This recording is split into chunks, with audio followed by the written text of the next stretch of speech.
Hey Cadence cousins and rubber relatives, Ed 3-Stripe Bud here. I've been grinding down the ADIOS 6 up to 100 miles, and here's my update.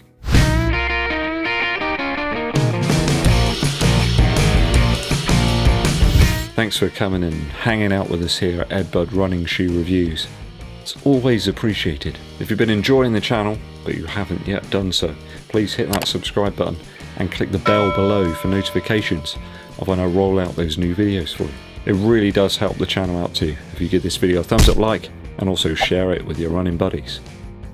Dankeschön. I've been testing out the ADIDAS ADIOS 6 over 100 miles. Paces between about 8 minutes per mile through to about 650 per mile. So got a good appreciation of how the shoe holds up over time at some reasonable speeds applicable to my race potential as well. This is a shoe that I bought with my own cash. My honest views as usual, guys. I'll give you my normal views on the upper, midsole, outsole and the overall value of the shoe at this 100-mile mark. We'll start with the upper first. Upper-wise, I've got to be honest, I don't find these too narrow as some other viewers have found them. It's a bit odd. I don't know whether it's the sizing maybe. I've gone for an 11.5 UK here, which is a US 12. Maybe it's something to do with the last that's used on this size, but I find it quite spacious in fact. They do require a little cinching of the laces. But I've got to be honest, I can get away without a runner's knot in these. The fit is sound, and you could say the materials are a little bit against the grain in the ADIOS 6. I mean, using suede parts isn't something that we expect to see in 2021, but it's here. I gotta be honest, I find the shoe really comfortable on foot. It's a lovely glove-like fit around my tootsies. I've not experienced any rubbing or chafing. Blisters be gone.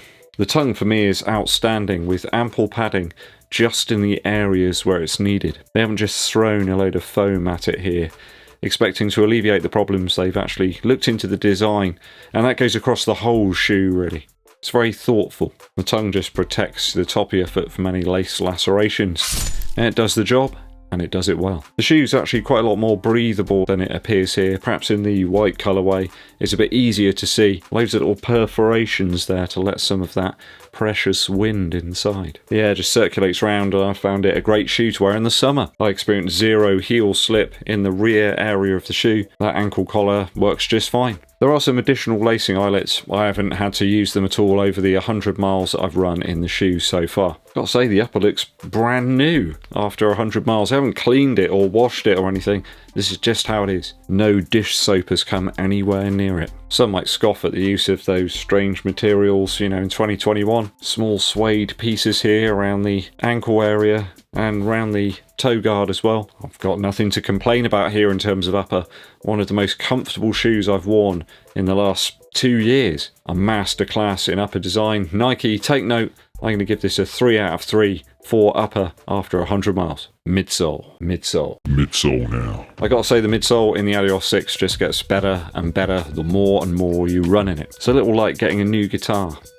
It feels a little bit constrictive at first, but then the more and more you play it, the better and better it sounds. You wear off a bit of the finish from the neck and it just starts to slip through your fingers like an eel, a sound eel. There we go. It's got to the point, in fact, where running sort of 7 minutes 30 second per mile paces just seem easy in this shoe. Maybe I've just got a bit fitter. The shoe's midsole just seems to really gel with my running form, my style and the requirements that I have, being a tall, lanky beanstick of a man. I think it's the position of the Light Strike Pro material here in the midsole that really does the trick. It does start quite a bit further back than it does in the Boston 10. You do hear a bit of a Mario 1-up sound every time you hit that Light Strike Pro material, and the balance and distributions of the foams here is just majestic. This makes for a wonderful ride, reminiscent perhaps of a less aggressive Nike Tempo Next Percent or a more firm and stable perhaps Pegasus Turbo.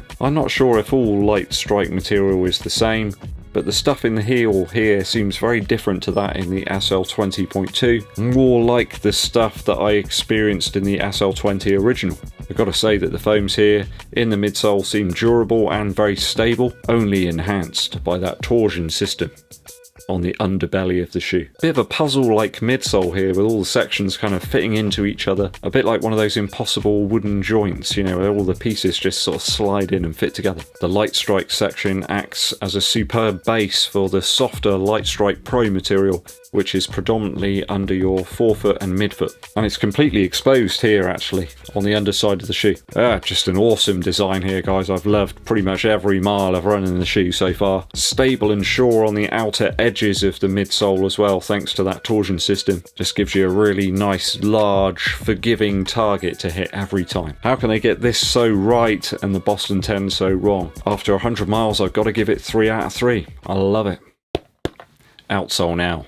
It's awesome, but it's not quite perfect. Grip across the length of the shoe is prime in all sorts of different terrains and weather conditions that I've tested so far. The fins grab the terrain like a wrestler, giant haystacks or Big Daddy. And not once did I feel like a deer on ice, a sensation often experienced when you're a lanky Lyndhurst lookalike. One minor drawback though is the Hoover-like qualities of the heel section. Hoovers up stones like a moth is attracted to a flame.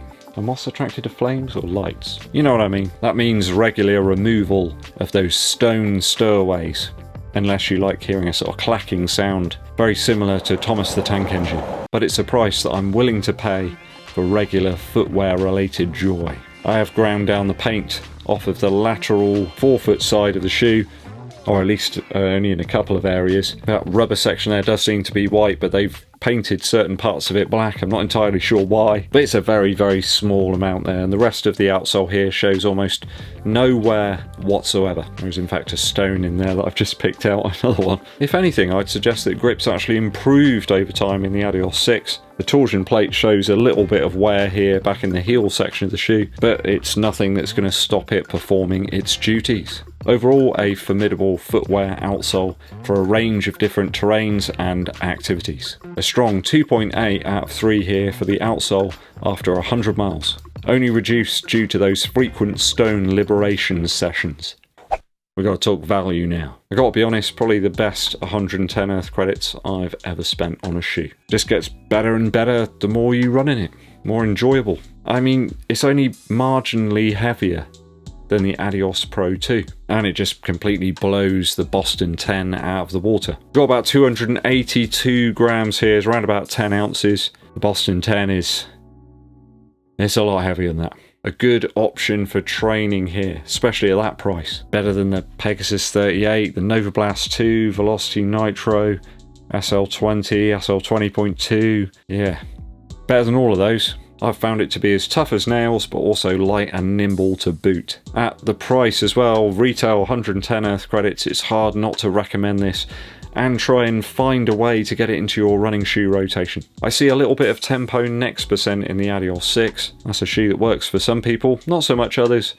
I loved it. There's a little bit of the DNA here in the shoe. I think it's something to do with the distribution of the foam. Firm outer biscuit and then a soft chocolate centre. Similar vibes perhaps in the Vomero 16, but very different implementation. I mean, you've got that very responsive air unit in the midfoot of the Vomero 16, and not everybody likes those things. Some people find they give back a little bit too much. There's a bit too much feedback from them. Tough to talk about longevity on this one as well. We've got 2 midsole foams here that haven't really been stuck together before. We don't really know how they're going to hold up over time. It's a new and untested combo, yet it does feel better now at 100 miles than it did out the box. I think a little bit of that is down to the Light Strike material just loosening up a bit. That's a trend that we don't normally see on running shoes. These days at least, you can take them out of the box and run in them and the cushion might fade very quickly. Here it's kind of gone the other way where it's actually improved over time. As such, I smell a strong value score here. I'm going to give it a 2.8 out of 3 for value. I think I have to give it that on wear, possible longevity, and also the price of the shoe. It really is a great option. So if I've totaled the scores up correctly, 100 miles, that gives us 11.6 out of 12 for the ADIDAS ADIZERO ADIOS 6.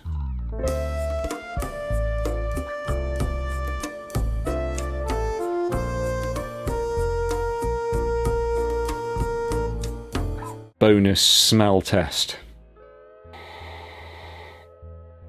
Yeah, it smells really good actually. Yeah, barely any odour whatsoever. Still smells a little bit new shoe-like. How can it be? I'll give it a 8 out of 10. After 100 miles, that's a big score for the smell test. Have you been enjoying the Adios 6 guys? Did you pick them up and they just didn't work for you? Let me know if you've been smashing some miles into this real banger down in the comments. Musical interlude time. Take yourself back to 2007 with the great album Girls and Weather by the Rumble Strips. There's not a bad track on this one. Every single tune is worthy of note. It kicks off with a abrasive track, No Soul, where the singer's screaming about the fact that maybe a girlfriend or something said he had no soul. He'd given it all away to sort of music. Motorcycle is a beautiful song as well, about how he's dreaming about the bicycle that he's cycling on being a motorcycle, like transforming him into this sort of cool person that everybody wants to be with, and he can fly down the highway rather than just being on his push bike. My favourite though is track 7 called Time, which has a superb chorus. It really lifts the whole song up. And the singer here really does sound like he's singing for his very soul to try and save his existence. I think that's always the best singers. If you're able to check out the deluxe edition of this album, it does have a load of track commentaries as well, where the band talk about the making of the songs, the recording of them, and where they came from. Really is worth checking out. A real hidden gem, this one, guys, by the Rumble Strips, Girls and Weather. Thanks for tuning in and sticking with us to the very end, guys. We do appreciate it. If you haven't done so already, please hit that subscribe button and also click the bell below for notifications of when we roll out those new videos for you. And it really helps the channel out too if you give this video a thumbs up like, and also share it with your running buddies. My name's EDDBUD, and I'll be seeing you.